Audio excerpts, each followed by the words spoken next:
Il y a à peu près 2 ans, j'ai créé Sansa. Sansa, c'est un média et ça signifie sans abri, sans argent, sans amitié, sans affection, sans amour, sans attention, mais toujours avec histoire. Donc ça, c'est Pierre Favre, et qui était une personne sans abri et donc qui s'est réinséré dans la société. On a fait son portrait, il a été publié aujourd'hui. Et il y a toute son histoire. Et en fait, sur Sansa, il y a toutes les histoires des personnes dont on ne parle jamais. Donc on va voir Pierre Favre, on va voir Anne.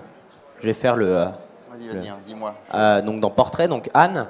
Anne, c'est une femme qui en fait est née dans une famille. Le frère faisait Sciences Po. Elle a été violée de multiples fois par son frère, mais elle n'osait pas en parler parce que c'était le frère qui faisait Sciences Po. Elle est partie de chez elle. Elle a fait, enfin le Portrait, c'est l'un des plus violents.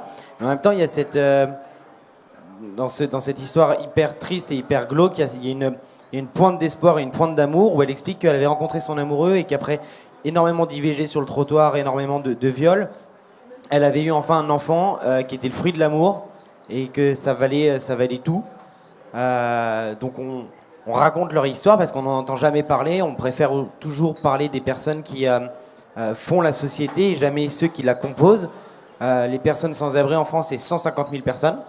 750 000 SDF, 3,5 millions de mal logés et à peu près 10 millions de personnes qui vivent avec le RSA ou situation de précarité. Donc c'est à peu près un Français sur 6, un Français sur 5.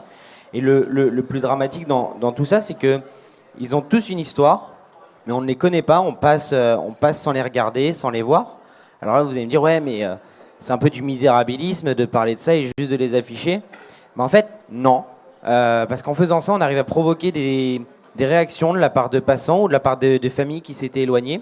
Par exemple, on pourrait prendre le portrait, bon, il est en toute dernière page, mais c'est de Brigitte. Brigitte, c'est une femme qui est enfant de la DAS, qui a vécu énormément de choses dures. On l'a rencontrée, on a fait son portrait, et quelques semaines plus tard, on a eu un mail en fait, de sa belle-sœur qu'elle n'avait pas vue depuis à peu près 5-6 ans, et qui nous disait, bah voilà, Brigitte, c'est une femme fantastique, vous avez raison, elle s'est perdue dans l'alcool, mais je la reconnais, elle était bienveillante, gentille. Et en fait, Brigitte, elle a eu une vie, en fait, concrètement de merde, mais la vraie vie de merde.